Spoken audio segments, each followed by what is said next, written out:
Some of the best poker players in the world have come down to the Dusk Till Dawn casino for a cash game of epic proportions. We'll be playing for 48 hours straight.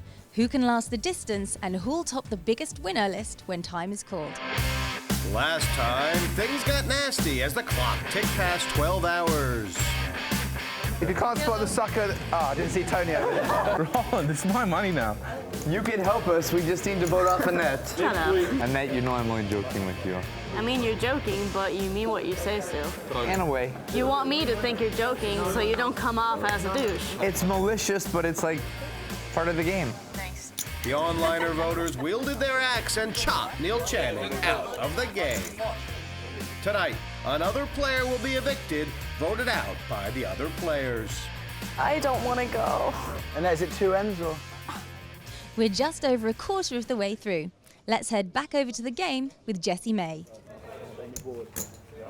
We head into the day after the day before, and the biggest winner so far looks like this. Tony G running away with this big game with a profit of nearly 70K, and the night's still young. Devilfish was voted off earlier with a 14K profit. Sure, he'll be back.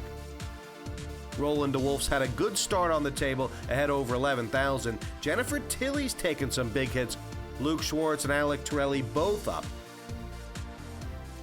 The biggest losers is headed by Viffer. One time the biggest winner on the table, he went 50K down. Now he's back on the horse with a mere 39K loss and just topped up for 20,000. Annette Obrestad has lost nearly 20K. Neil Channing was voted off with an 8K loss. All our online qualifiers have so far left their starting stacks on the table, and Sam Trickett has climbed back up to be only losing $3 grand.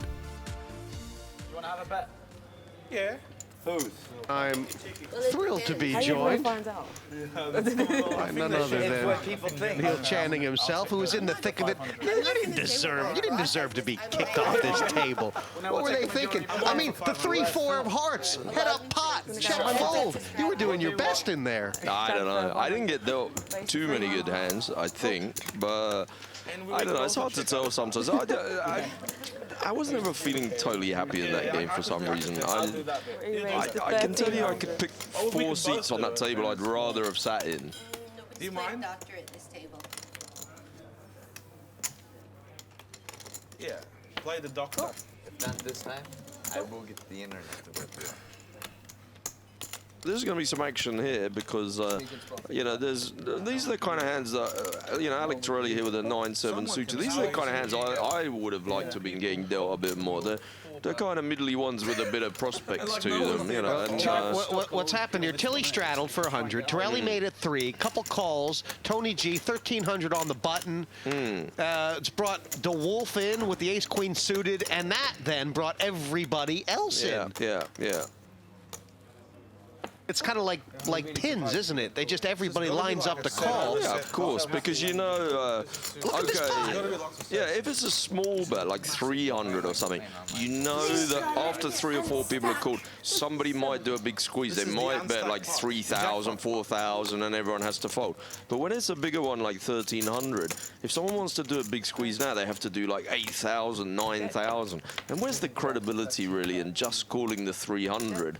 And then when it gets back to you and it's 1,300 more, suddenly putting in 9,000, there isn't any. So you kind of know that the other people are all just going to call behind you in this situation. So you kind of feel like if you're the third person like Sam Trickett, you can call because you know that probably if you call, yeah, Viffer's going to call, Jennifer's going to call, and suddenly you're going to be in a 5-way pot. Obviously, you're looking for a miracle with a hand like Queen 10. Are you in love with the way Trickett and DeWolf have played this? I mean, they're the two kind of legitimate hands in the blinds, and they've checked, obviously, maybe the intention of raising here or something. Yeah, of course. But it's going to be a free card 7 ways. Well, obviously, it's a 7-way pot. If you're the first to speak on the flop and you flop top pair, and there's, you know, a couple, well, flush draw out there, you might think to yourself, well, I'm going to have a check.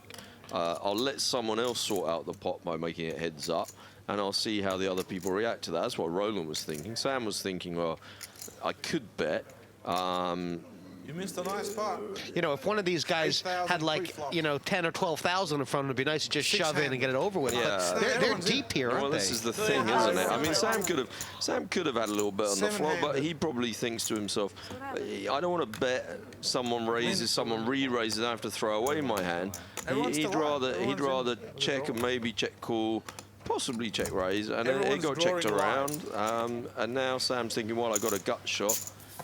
And the flush draw, so I'll have a bet, and he's going to shake a few people out. Jennifer found herself in a horrible spot. Yeah, we're gonna get around to Roland kind of quickly. You know, obviously Tony G, he loves to call, but he's not going to call. No, Luke's got the double belly. Yeah, Luke's having a look at it with the double belly buster, but his problem is that. Some of his outs are diamonds, and you know, if it comes a deuce or six of diamonds, that's not so great for him. He's not getting a horrible price here, is he? No, on a deceptive sort of hand? Well, yeah, except for he's not closing the betting. That's the other thing. He's got two other players to act behind him, so he doesn't want to put 4,100 in and then somebody move in for 20 grand and he has to fold. So this is a clear pass for you? I think so, yeah, but this is the kind of one where if you are stuck or if you are kind of slightly tilted, you might call it, and if you're a little bit more in the spot that Luke's in, where everything's going okay at the moment, it's not so bad, you know, was he winning, like 6 grand or something? Do you really want to put 4 grand in and put yourself back in the red zone or getting close to it, chasing something where you might not even see the river card? It's, yeah. Does Sam have a win here? No, he doesn't. This is a really good card for Roland on the river. I think Roland thinks that he's definitely good. He's checking to call. This is the reason he has checked. I think for certain if Sam bets 9, 10, 11 grand, Roland will for certain call it. Oh, he's setting him in. He's going big. Wow. He's gone big. He's just said, there you go. He found the bet! He found the bet! Well, that was the bet. I mean, because if he had done the 8 grand bet, Roland was in check call mode. He was ready to call that one down. But you want to call for your whole stack. You know, Roland's sitting in this game for what is he in for? 25 grand. He's winning like 9 grand. He says he's only going to stop for a couple of hours and play. He wants to go and watch a football match and later. Trickett has clocked all that, right? Yeah, of course. He's clocked every bit of that. These are all important, you know, in the decision making. Oh, Roland, do you know what just happened to you? And, oh, man, it's really exploitable the way he's played that if you're prepared to fold the blank river, right? Well, it looked like a perfect river card for him. I mean, obviously, I can tell you Roland's thinking. He's thinking to himself, well, I haven't really put that much in this pot. I really under-rep my hand, so I'm giving my opponents opportunities to bluff me here. I'm not supposed to have a hand as strong as ace-queen. I didn't bet the flop. I didn't bet the turn. You know, I played it like I got a bit of a half-hearted one here. Maybe I had a bit of a pair and a draw or something like that. And having under-rep your hand, you know, it's one of those ones where you sort of say, well, I didn't go to the wedding, so I'm not going to go to the funeral. You know, if I'd have played it strongly throughout, I got to go with it. Yeah, but against a guy like Trickett, you either, I mean, if you can you call the turn and pass the river? Well, this is why 4,100. This is why Sam's a good player, isn't it? Because he is capable of you know, setting you in for 33,000 into a 17,000 pot with absolutely nothing. Made 2 pair. Flash draw made 2 pair.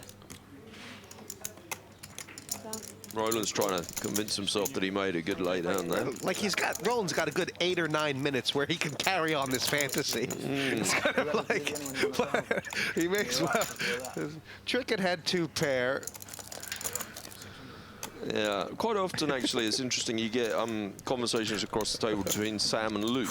It's very, very obvious that Luke has enormous respect for Sam Trickett. And which vice is versa, I think. Well, yeah, definitely. But the thing is that I think Sam always had enormous respect for Luke, and I don't know whether the Luke to Sam respect is it's not just a recent 5-minute thing, but it's definitely grown a lot in the last year. No, it was funny when you guys were all sitting there. It was in some way 4 generations of British poker, not just who was front and center. You know, Devilfish was really the big name on everyone's lip. That you took over for a couple of years, where you were just winning everything in British poker. And then, you know, there was a time when everyone was talking about Luke, and now everyone's talking about Sam. Yeah, and in those last 2 periods, I don't think I barely won a pot, actually. Now, but thanks for mentioning it, Jesse. Anyway. I wasn't trying to make you feel old. No, I was just, great. it was, there was a nice sort of... It's okay. I sat on the table for, you know, 14 hours having people quietly needle me in a subtle way. I'm delighted to come in the commentary box and get some more of it. I mean, how would you have felt if you had gotten voted off before Devilfish? Well, indeed, indeed. He looked a bit sick about being voted. I was pretty sick about being voted off, but Devilfish looked really upset about it. And Viffer's made the nuts. We've been recording this. Viffer's made the nuts here on the river, and Trickett has got himself in a spot where the only way he can win is by making another huge bluff. Yeah, well, this one he doesn't have to go all in or anything ridiculous like that. Viffer's got 24,000. There's only 10 in the pot. You can ask him a question, can't he? And if he tries to test him for 7, 8, 9 grand, you know, that's going to do just the same job. There you go, and he's done it. He's just gone all in, and Viffer said, "Yeah, all right." He's got the nuts. Yeah. And this is where it can kind of go bad. And Trickett, who got away with the first one, has not gotten away with the second one at all. Well, I can tell you, he probably wouldn't have done the second one if he hadn't gotten away with the first one. He's feeling all good about it because the previous one worked, and he thought, well, you know, why change a winning system? I'm shoving people around. This is kind of one of the pots that you say to yourself, it's good for the game if you're one of the other players, right? Because I'm not sure. Well, you answer the question for me, Jesse. Take a look at those 2 people there. Sam Trickett winning absolutely gazillions in the last couple of years, beating the biggest games in the world, everything going great for him. David Peat on the right, a great player, hasn't slept for a couple of days, looking like he might have slightly been coming unhinged. I think the others wanted Viffer to lose the pot for sure. Look, Sam's enjoying himself though, isn't he? Look, he doesn't look like someone that just lost a 50 grand pot, shoving all in on the river against someone with the nuts with 5 high. Right. I mean, there are some people that would feel, you know, so shamed that they'd kind of have to make a silly excuse, leave the building and go home and lie in bed for a week.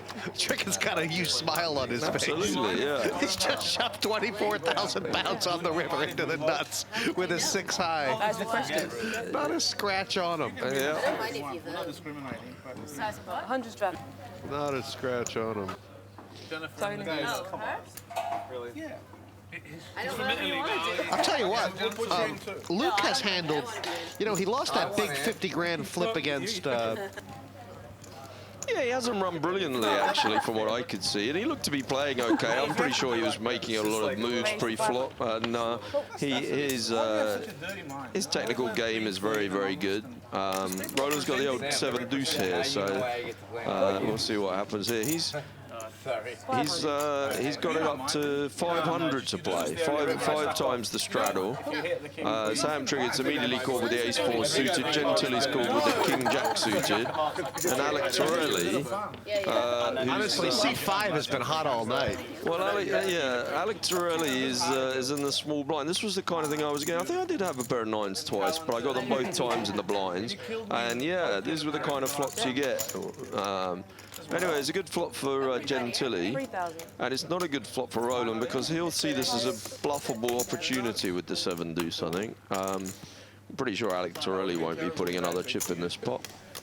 You know, Tilly, who I agree with you, has played brilliantly for the most part. The 2 blips on her resume tonight have sort of been like paying off big hands, once against Tony, once against Roland. Yeah. And it's almost like... There was one, actually, against Tony when as she was doing it, I thought, oh, this is not good. Oh, I'm sorry. Yeah, I was definitely in pots between Jennifer and Tony. Much as I love Tony, I was very much cheering for Jennifer. Oh, there we go. She's made the house. and she did a good job of, you know, the real Oscar-nominated full, you know, use of all her skills, looking really hacked off as she called that $3 bet on the flop, not sure where she was. And it's ridiculous now. She just has everything. I mean, what is it? She's got several full houses here. Right.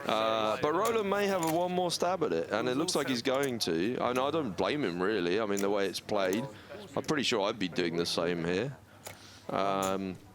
Although you have to say the 1,500 pounds he would now win for the 7 deuces. No, but he's got money that left out in that pot now, and he can have that. There's $8 in there. I think that's the exact bet I would have made, 6,000. I think that I see nothing wrong with that, and you know, a lot of times this is going to work. A person with the ace high is going to fold here a lot of the time.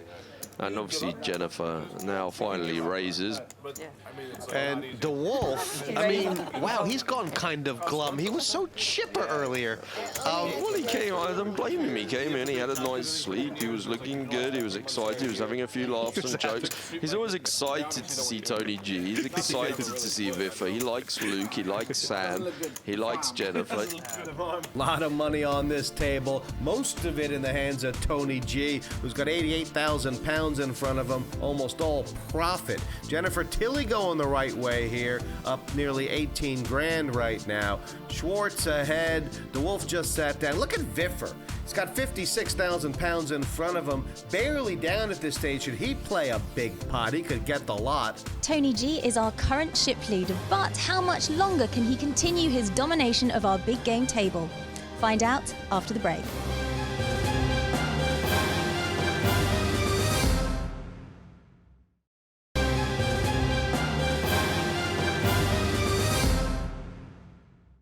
Welcome back to Party Poker, the Big Game 5, where seat number 5 has just been vacated by Alec Torelli. To fill it, here's our online qualifier, Marc Koehler.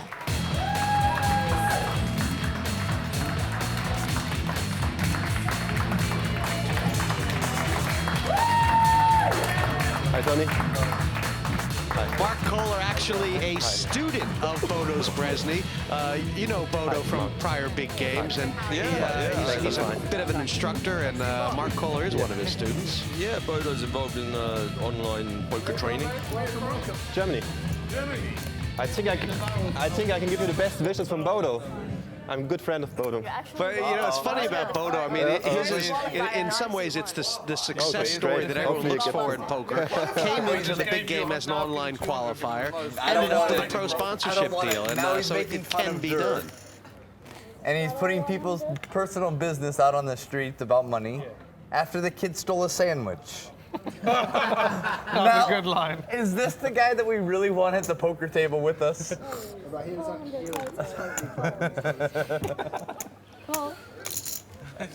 Here we go. Now, this is interesting. There's 100 straddle from Sam. Jen's under the gun with the ace-king. She's made it 400 for 4x. And Marc, who's sitting there with 7,900, so and the ace-king suited, has decided to smooth call. Now, I wonder what his thinking is. Is he thinking, let's see if I can set up a squeeze play, hopefully one of these aggressive boys behind me. I think so. He doesn't want to make a Viffer, a Luke Schwartz or a Tony G will re-raise, and then I can go all in because I've got the perfect stack for it. The problem with his stack of 7,900 is when Jen Tilly makes it 400, what's he supposed to do? He makes it 1,100, he shops the business, all the aggressive people behind suddenly fold, and he's just in a heads-up pot with her. Okay, that's okay, it's not the worst thing in the world, but I think he had a bit more of a plan here. I quite like his plan, actually. Yeah, it hasn't worked out because all the other people just called.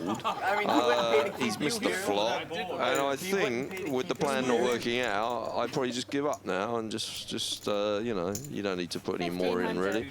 Jen's going to bet 1,500 with her ace-king. Very optimistic, right? I mean, very optimistic on this sort of board. I mean, so many straight draws out there. Well, yeah, there isn't a flush draw. That's the first thing. Obviously, there are straight draws there.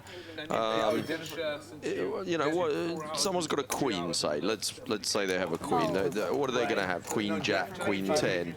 Are they going to want to? If you start firing barrels at them, are they going to want to call all the way down with those hands. If they had ace queen, would they have re-raised you pre-flop maybe? I think she's kind of knocking a queen out of calculations and saying, let me have a stab at it and hope I can get the sevens and the nines to fold. But now she's got a problem because she knows that Tony G doesn't have a fold button. So do you want to barrel off against Tony G, the hardest player to bluff on the table? As it happens, she's winning. Takes my 50. But he's decided to call her with the straight draw and then bluff on the river when he missed. And he's won a pot. And he played it well, actually. Want you? Dead, maybe. Yeah, I think the thing he got right most of all was the bet sizing on the river, which was 3,000 pounds at that point. It was pretty sturdy, wasn't it? Let's get the tweeter going. Well, it's hard to be critical of anyone there. I don't think Jennifer did a great deal wrong. I think it's okay to bet 1,500 into that one on that kind of flop. He only needs 20% equity. I'll tell you what, Tony G, not only is he the big winner in this game, Neil, but the way he did it, I mean, he won 50,000 pounds in 30 minutes like he wasn't even trying. It was like one of those horses that just laps the field. Well, he did. I can't think he ran too bad in that time. I didn't see all the hands, but it did sort of look to me like he did get a bit thrown over by the deck for a second. Was that not right? Yeah, I mean, a lot of people wouldn't have raised and then called the re-raise with the 8-4. I think the 8-4 was yeah. I mean, you're absolutely right. Spectacular. Yeah, he wasn't going anywhere with the 8-4 for sure. Just so I could be dominated again. Cool. Oh, you did have ace queen. Do you mind putting some 25s in, please, so we get some change? Why can't you just flop an ace? Thank you. That would have made it tricky for me. They're betting on the qualifiers. It's cruel sport. It's what is that sport? Coursing? I mean, it feels about the same same level as the coursing. He qualifies. Well, you can't lash out now, just because you didn't lash out last time. Check. Why would you lash out this time, if you have it? I'll just keep check folding, can I? You can. Huh? You can, until you That'd hit. be bad. When you're properly qualified, then you bet. You know? What is this qualified? A pair. Does that what? A pair. You have to connect one of your cards with a card And at that's the qualified. That's qualified. Raise. I don't have I thought you just looked at me and said raise. This is What did you say? unusual for Trickett. Sort of really just the naked bluff into Tony G, and he's gotten it through. How? It's just like impossible to hit any sort of flop. You hit it? No. Do you have Queen King I'm there? just too angry that I miss every flop. You had Queen King? No, I had Jack 8 offsuit. Jack 8? Offsuit. Why didn't I raise? I wanted to raise. Because you'd lost all your money. So I had Jack 8 of spades for the flush draw. Really? Oh, is that what you're here? Yeah. Annette in the straddle mode now. Some water, still water? Been doing her fair share. And they're gonna cut you to be faster. Yeah, they want you to put them on here. Yeah, it's funny, the straddle in this game is always politics. Annette was very keen to assert that she didn't want to be committed to straddle, Even Annette and that she wouldn't be agreeing for the straddle to be compulsory. And then as soon as we've established all of that with some kind of back and forward and raised voices and whatever, she starts straddling randomly. Well, Dinara, the qualifier, she was quite happy to straddle. And actually, Koehler there with an opportunity 200 straddle, I feel like he should always take that option. I mean, to me, there's a massive edge for him for that 200 straddle, if you know what I mean. If he picks up something, no? Nah, I mean, you know, like, say 3 or 4 callers and it gets back to him, he's not going to shove all in for 11,000. I think it's all right, you know, just to... I mean, obviously, straddling as a long-term strategy is not a good thing to do. No, but for him in particular, I know what you're saying, because of the you know, he can only keep his profits and shoving all in will come into it. But I think it's a bit early for that, isn't it? The shoving all in on the last 20 minutes. It's only 200, and he's guaranteeing himself the chance to act last, in a sense, for the pre... What do I know? I don't know. Exactly. Thanks for clearing that up. No problem at all, Jesse, mate. I mean, you asked me if my expert opinion, and then you want to chirp in and tell me that you know better. No, I just liked to I liked her take on it. She was positive that straddle was the right thing to do for the qualifier. I liked her. She was great. She was gambling. There's nothing wrong with that. Anyway, this is more interesting because Roland's made himself a flush, and Luke's obviously been busy ripping away. He did actually flop second pair. Repping and barreling? He's going to barrel this card because he'll say, well, Roland doesn't have a flush very often. It's hard to make a flush. And Roland will say, well, I might as well just call because Luke's aggressive and I've got the button. So, you know, I could, if he didn't have the button, he would have probably raised there. Wow. But with the button, he knows that Luke's going first. Luke's probably going to bet again, maybe in the region of 7,200. How tricky a card was that on the river for Luke? Has he got Roland on an ace? Well, this is it, yeah. I mean, he was going to barrel thinking, you know, I'm behind, but I'm still making an effort to represent. Now he's hit the two pair. He's going to try and make a bet that he wants to get called, really. But he doesn't want Roland to go all in. That's the other thing. If he makes a bet and Roland does something, you know, like really shove it, it's difficult. But he feels like he's got a value bet. 42. Pretty sure he'd have bet whatever this card was. Obviously, Roland with the near nuts is going to raise. It's not a question of just calling. There's a bunch of hands he can get called by here, and he's hoping to see one of them, i.e. a smaller flush or possibly a straight, or two pair, you know. Has Luke made a mistake here, or is this just a bit unfortunate overall? Well, I think looking at Luke's face there, he's a bit frustrated, isn't he? He bet expecting Roland to say, call him, say, ha, got there, two pair. And now Roland's raised, and he'll be saying, it's one of those spots where Roland can't possibly be bluffing, but I've underrepped my hand seriously here.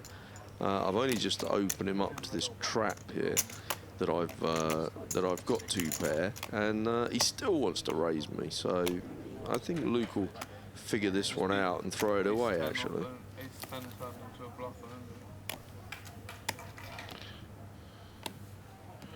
he's saying that he thinks.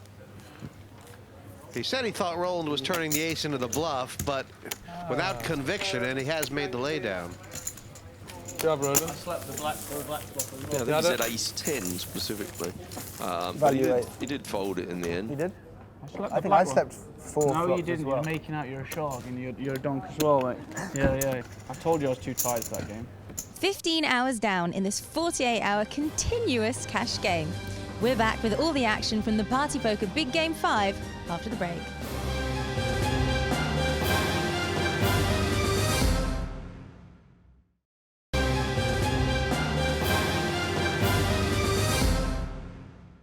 Welcome back to the Party Poker Big Game 5.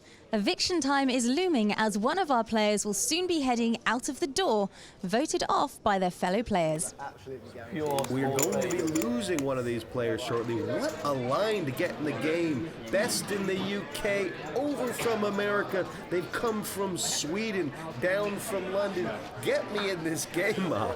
Meanwhile, Lisa Marie catches up with one lady who's finding the going very good. I'm here with Jennifer Tilley, who's been here right from the beginning. I think this is actually the longest I've ever been, because usually when I play cash games, it's part of my strategy. When I'm ahead, I get up and leave. And so this is the third time. The first time I was up, like, I think 6,000, which was huge for me. And I got up and left. And then the second time I was up 36,000 or 38,000, I forget. Got up and left. And today I was up about, I don't know, 50, 60,000. Couldn't leave. The game was too good. The game is getting good. With Tony G nearly £100,000 in front of him, more than 70K of that in profit. Jennifer Tilley up about 16. The Wolfe off to the good start, and Koehler, the first of our qualifiers, to start out ahead. Luke Schwartz, though, buried the rest of them down in Viffer, even though he's got 56K in front of him, losing 14,000. No, he doesn't. Not if he's winning. He doesn't, he won't. No, because if he's winning like $3 grand, I'm going to give him $4 grand, so he makes $7 grand. Roland and Sam are having bets on the colour of the flop now. And, Of course I can give him a little when they have these side bets on the colour of the flop, if you don't point out to the other guy that you won the bet, you don't get the money. Just to like go all in blind every day. And one of the funny things about Roland is that if he's going to have these side bets, he's determined, you know, where some people would make them interesting, Roland's determined to make them at the same size as or bigger than the entire rest of the game, isn't he? Like, I mean... And I'll tell you what, Roland he's, you know, he doesn't mind having these kind of random bets where there's seemingly no real edge to anyone. But on the prop bets, for example, where simply they're just betting whether the flop will be red or black, you know, various things about the flop, he will never miss. You got to make it fun for the crowd. That's a black. Check. Obrestad in a bit of a pickle. See how sharp you are. You know everything. She's just called it. This pot hasn't gotten out of control pre-flop. Yeah, well, this is it. You know, like pot control it pre-flop. Don't go too crazy. And now you're in one of those situations. The reason she didn't go too crazy is because she's got this pesky ace-queen in the small blind. A spot that I personally hate, and I never go too crazy with, because you end up playing big pots out of position. That was a quality pass. No, she's done really well, because she said to herself, and I think I've said the expression before, you know, I didn't go to the wedding, I'm not going to the funeral. She's decided not to get involved in a big pot pre-flop. An ace-queen is a hand that looks really good and has a lot of value, but a lot of its value is in pre-flop, where you know that if you shove against people with ace-queen and ace-king, often you're flipping if they call you, even if they've got a hand like, you know, jacks or something. When you've got, or not, sorry, if they've got a hand like kings, when you've got the ace-king, you can still hit your ace. And those hands have pre-flop value, but they don't have a lot of post-flop value if you miss. And in this situation, it's messy if you just call, and if you raise Sam Trickett, you know, he's capable of being on a stone bluff. He's capable of having it. I think she did really well there, actually. I agree. And Wolfe took one pop at hitting the flush and folded the turn. Where are you from, Berlin? I was 16. Too late, it's gone. It's out. We'll do you in the party poker pot next would you like to make a case for who you think should be eliminated from this table? Well, to be honest, I was hoping that it wouldn't be me. I felt like I had a good chance it was going to be me, because I was aware. I know people generally in things, people tend to go for what they've seen recently. And in the recent run-up to the last voting, I wasn't doing too much, and Annette wasn't doing too much. And she said to me, I think, you know, I'm in trouble here. And I said, well, I'm definitely in trouble. And it seemed to be between us two. I think she's playing all right. And if people at home are voting on who they think's the best player or playing the best or whatever, I don't think they should be too harsh on Annette. But on the other hand, if people are voting on characters and personalities and who they really like to see, Annette's very quiet, she doesn't really say too much. She's sitting there with her sunglasses on. Luke Schwartz, David Viffer, Peat, Sam Trickett, Roland the Wolfe, Tony G. These are big, big characters, and I think people will say, I'd rather see the big characters, and they're more likely. I think Annette is probably in a bit of trouble on this vote. I see. And while you've been saying this, she's opened with the king deuce. She's barreled it on the flop. And she's about to make the all-in flop on the turn. She knows. Maybe she's feeling this is an appeal for votes, public. This woman wants your vote. Actually, as much as I like you, that little speech went horribly wrong. I have to say. She was kind of getting a bit cross just before the last vote. Because she was sort of saying, you know, I'm playing really well. I just don't say very much, and it's not fair. They're all going to vote for me. Was that Adrian Lewis? Yeah. Pass.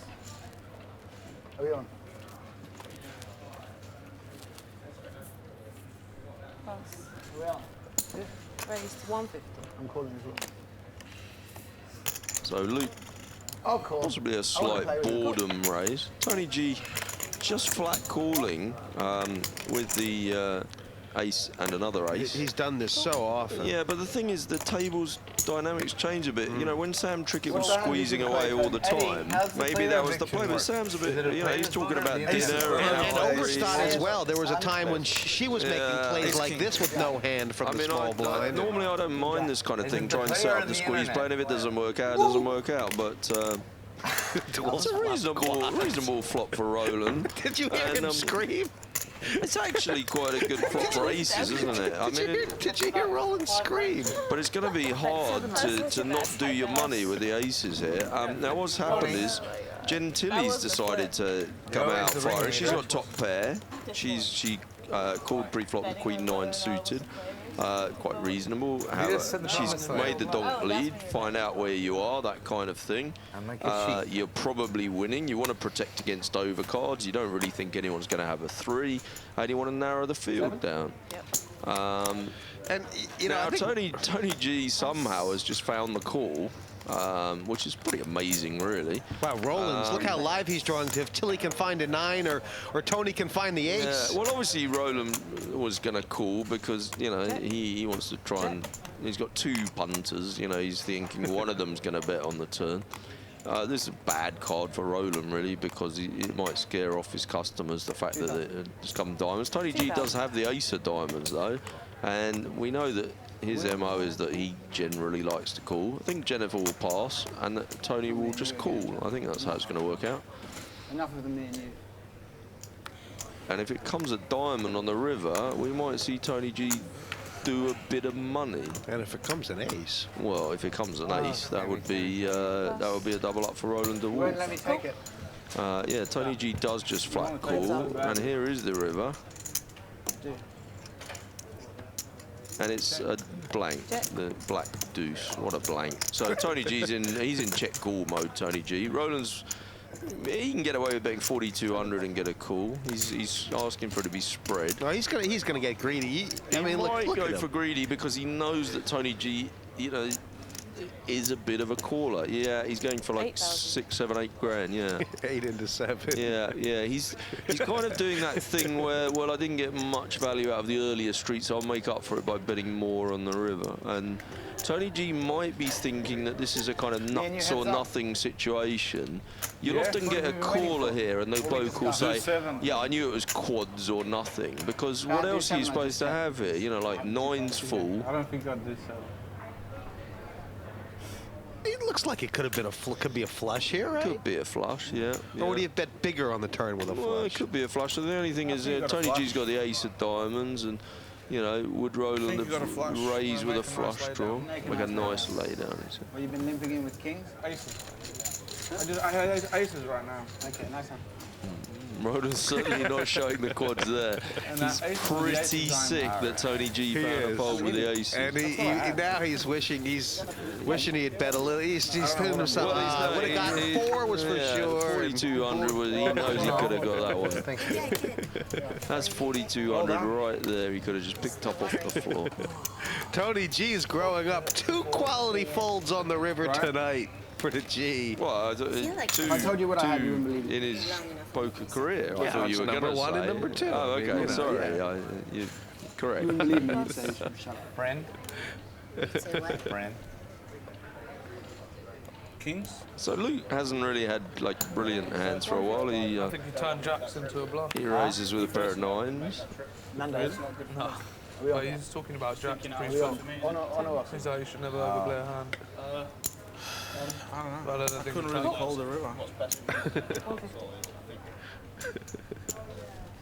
Oh, man. You wouldn't believe it. You do. I mean, if you're rolling, like, you just kind of think back to everything, and you're not exactly sure how, but you just know that that was a spot. With Tony G having aces and you having quads, the pot should have been a lot bigger.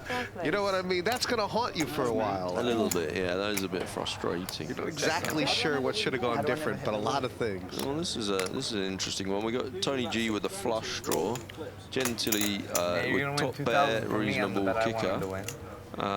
Roland's got bottom pair and an overcard ace, and Luke, you know, it's not a terrible flop for 2 9s, is it? I think I had 2 9s earlier and it came 10-8-4 actually. I seem to remember But you getting off of it on the You flop. folded the flop when Schwartz led into you with the naked gut straight draw. Yeah. I mean, the problem with these kind of ones, if you call, you're not really going anywhere, and if you raise and they put another penny in the pot, you're basically in a lot of trouble. So should Schwartz just shut down here, or is he going to decide to himself that he can actually win this by getting stubborn? Well, he's gone for the check. I think he's like me on it. He's just going to give up because it's hard to play now. Tony, you're in the mood to make good folds. He's got position though. I think I was out of position with fold. I mine, don't know so you know that is an advantage. Quad threes or something. I was drawing dead. What do you have? Huh? You have aces? I had ace. If you raise pre-flop like you're supposed to and I just call, then you might do the lot in that flop. Did Tony G just fold the queen high flush draw? Yeah, because Roland's busy needling him about that previous pot and where he had the aces, and he's so busy defending himself on that one. Of course, Roland would have made 3 4s in this hand. He's too busy needling Tony G. So they could have played an enormous pot between them. Instead, they're busy trying to wind each other up from something that happened 5 minutes ago. Giving Jennifer 10. I'm busy needling you about something that happened 11 hours ago. It's great, isn't it? I come here out of the goodness of my heart. I haven't slept for 22 hours, doing my money. I can't help it. Coming up after the break, it's eviction time here on the Party Poker Big Game 5.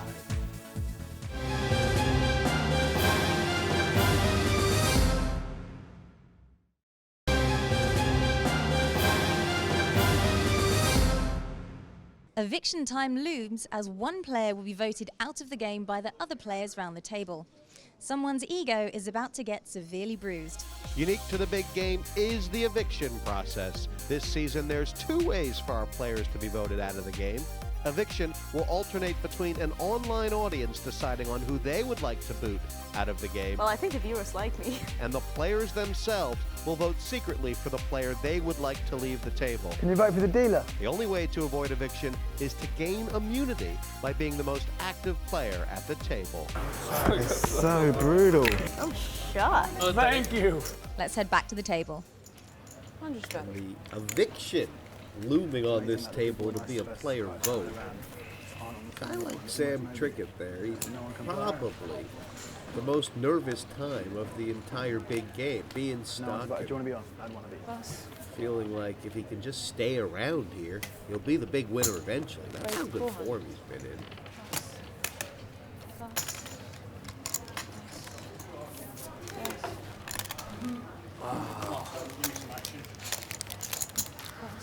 All right, you want it. So head up here. The raise from Trickett, the call from G. Wow. Ooh, baby. I'm cleaning up for like an hour. Tony is he's really slowed down here, and doesn't everybody know it? And this is, I mean, this is kind of not against Tony, but one of the only things that can kind of get him back in this game is check call 3 times.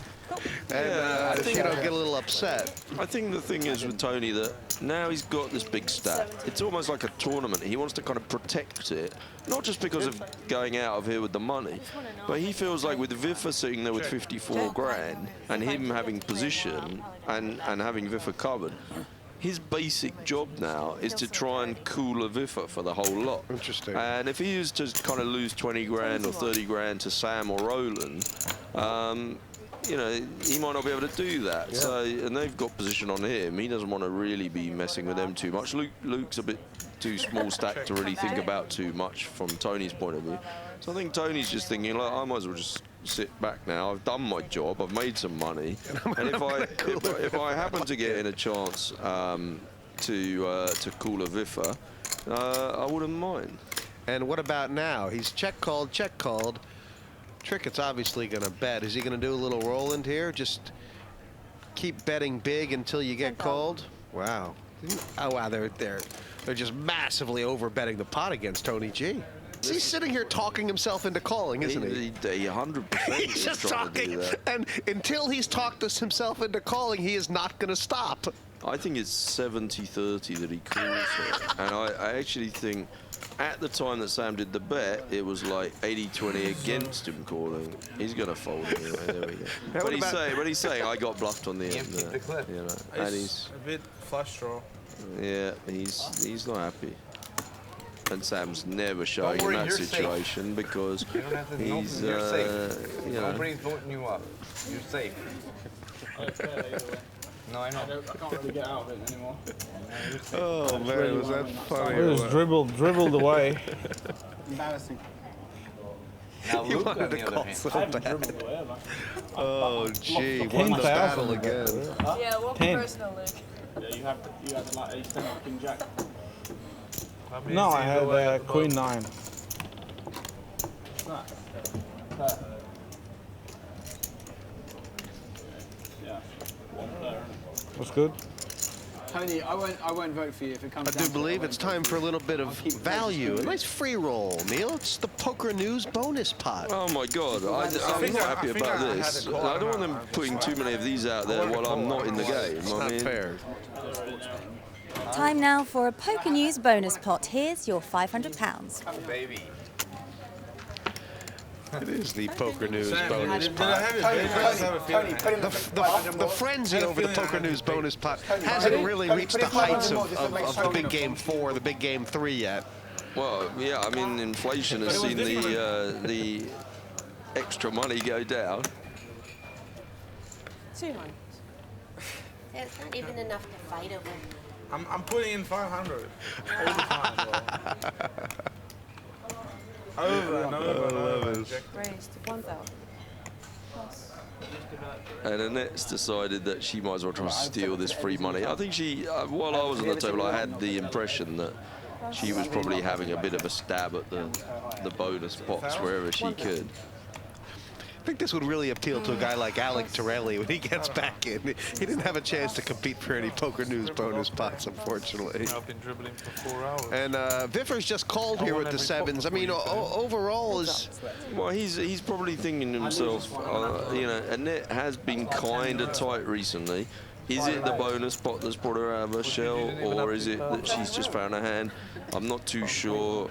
I'm going to take a flop, and I'm going to review. And she's got a stack size where he doesn't want to raise pass. He can't, yeah, this is the problem. If he did 3-bet, and yeah, that could be bad. And he's got position, so, you know, I think it's okay to call here, and I don't have a problem with that. And obviously, this is not a great flop for 2-7, so Jack Deuce would... What's his plan? I mean... Well, I guess he's thinking, okay, I call once, and if she slows down, Took it back. Took 1,000 back. I'll either take it off of her, or maybe I'm winning anyway, and I can just pick her off here. And maybe it is all about the bonus pot. This is where the bonus pot is a good dynamic, because Viffer's call here has come about because of the bonus pot. Ordinarily, I think he'd just let this one go on the flop, but because he thinks Annette could have been raising a little wider with the extra chip, he thought, well, I got to give her a spin. Let's see how she reacts to the turn card. But when she barrels him again on the turn, I think he'll probably give up. You know. I just like have this weird feeling that when the flop came down, Annette's like, she's committed to 3 barrels, you know, and because she's committed to 3 barrels, like, isn't Viffer even just always losing money unless he always is calling 3 barrels? If he does call on the turn, he has to call again on the river. I wish I had 7 deuce. Hey, look at those V-chips. These guys are all playing a lot of hands. But Schwartz, marginally ahead with 51%. That'll keep him safe. Not that you vote him off anyway. Tony G, how could you get rid of him? He's the big winner with 63 grand in profit. Tilly and the Wolfe going well. And Koehler looking good for the qualifier. Lisa Marie, though, has some important news for these players. In a few minutes, one player will be leaving the table, voted off by the other players on the table. Each player gets one vote in which they will write down the name of the one player they want to see evicted from the game. The only players that are safe are our online qualifier and the player with the highest V-chip currently, Mr. Luke Schwartz. They're about to be handing out cards for the players to write down the name of the player they want evicted right now. And is it two ends or? I think this is actually the first time I've ever watched live one of these voting things. Do we actually vote or? Yeah. I'm very excited. I don't want to go. I know, I think I'll go too. I don't want to go. Players, if you'd like to write down the name of the player you'd like to be evicted and show the whole card camera. Is there betting on this? Can we bet? Yes. Give me a price on people. Give me a price on you. The short stack's always I want to bet Roland seems to know exactly what's going on. Although, 2 votes for Tony G now. And so is Koehler. They're saying 2,000 against the 1,000. G is knitting it up. They don't want him. It's a safe bet. If it's me, I don't mind. It's all tied up now, 3-all. I still bet 2,000 via 1,000. And it's all going to come down to G's vote. He's voted Annette Obrestad. She's out. Okay, the votes have been cast and the numbers are in. And the player that's now evicted from the table is Annette Obrestad. She seems to know it. Nothing's really gone right for Annette so far. She's still got money in front of her, but of course, evicted from the Like, everybody from Are we on a break now, or Roland with 1 vote. And for Obrestad, it's a big race against Tilly earlier on. She says, maybe later. Jeez, what the hell? I'm not Busto. Tony G, the biggest winner of them all so far, 64,000 to the good. Jennifer, Tilly, and the Wolfe both at the table and winning, as is Koehler, looking to become the only qualifier so far to take money home. On the other side of the coin, Trickett, firing on no cylinders right now, 21K behind. Was worse for Viffer. Poor Annette, no fun to have to leave when you're losing. You won't want to miss the rest of this one. Join us next time for the Party Poker Big Game 5. No one can talk. I'm going to disqualify them. Can't do that to me. Shut up. It's really close to being a hero. I told you I knew my mistakes. I recognized them. I'm not allowed to say anything because Viffer just shouts over me.